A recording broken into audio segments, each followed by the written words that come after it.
আসন্ন জাতীয় সংসদ নির্বাচনকে সামনে রেখে বড় ধরনের প্রার্থী পরিবর্তনের সিদ্ধান্ত নিয়েছে বিএনপি। সোমবার রাতে দলের স্থায়ী কমিটির বৈঠকে অন্তত ৩০টি আসনে নতুন করে প্রার্থী দেওয়ার বিষয়ে আলোচনা হয়। লন্ডন থেকে ভার্চুয়ালি যুক্ত ছিলেন দলের ভারপ্রাপ্ত চেয়ারম্যান তারেক রহমান। সিলেট ৬, নেত্রকোনা ৫, ব্রাহ্মণবাড়িয়া ৪, জামালপুর ২, কুষ্টিয়া ৪, সিরাজগঞ্জ ৩, চট্টগ্রাম ১২ ও ১৩ সহ বিভিন্ন আসনে যাদের মনোনয়ন দেওয়া হয়েছিল তাদের বিরুদ্ধে নৈতিক স্খলন, বয়সজনিত সীমাবদ্ধতা এবং বিতর্কিত কর্মকাণ্ডের অভিযোগ তোলেন স্থায়ী কমিটির সদস্যরা।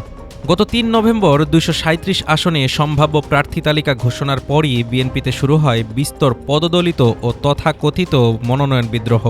অর্ধশতাধিক আসনে ক্ষোভ বিক্ষোভের পর অবশিষ্ট ৬৩ আসনেও চলতে থাকে যোগ বিয়োগের হিসাব। এদিকে নির্বাচনকে ঘিরে বড় পরিসরে প্রচারণার রোডম্যাপ তৈরি করেছে বিএনপি। দেশ গড়ার পরিকল্পনা শীর্ষক নতুন কর্মসূচিতে সেনসিটিভ ভোটার গোষ্ঠী, বিশেষ করে জেনজি প্রজন্মকে সর্বোচ্চ গুরুত্ব দেওয়ার সিদ্ধান্ত হয়েছে। ৭ থেকে ১৩ ডিসেম্বর পর্যন্ত ৬ দিনের বিশেষ কর্মসূচির মাধ্যমে দেশের বিভিন্ন স্থানে মাঠে নামবে দলীয় টিম। জলবায়ু পরিবর্তন, আধুনিক শিক্ষা, দক্ষ মানব সম্পদ, স্বাস্থ্য, কৃষি, নারী, ক্রীড়া ও ধর্ম, এই ৭ অগ্রাধিকার বিষয়ে ক্ষমতায় গেলে কি করবে বিএনপি তার লিফলেটের মাধ্যমে ভোটারদের সামনে তুলে ধরা হবে। কর্মসূচি বাস্তবায়ন কমিটির আহ্বায়ক রুহুল কবির রিজভী বলেছেন, এ প্রচারণা হবে ভবিষ্যৎমুখী ও ব্যাপক অংশগ্রহণমূলক। স্থায়ী কমিটির বৈঠকে বিএনপি চেয়ারপারসন খালেদা জিয়ার অসুস্থতা নিয়েও উদ্বেগ প্রকাশ করেন নেতারা।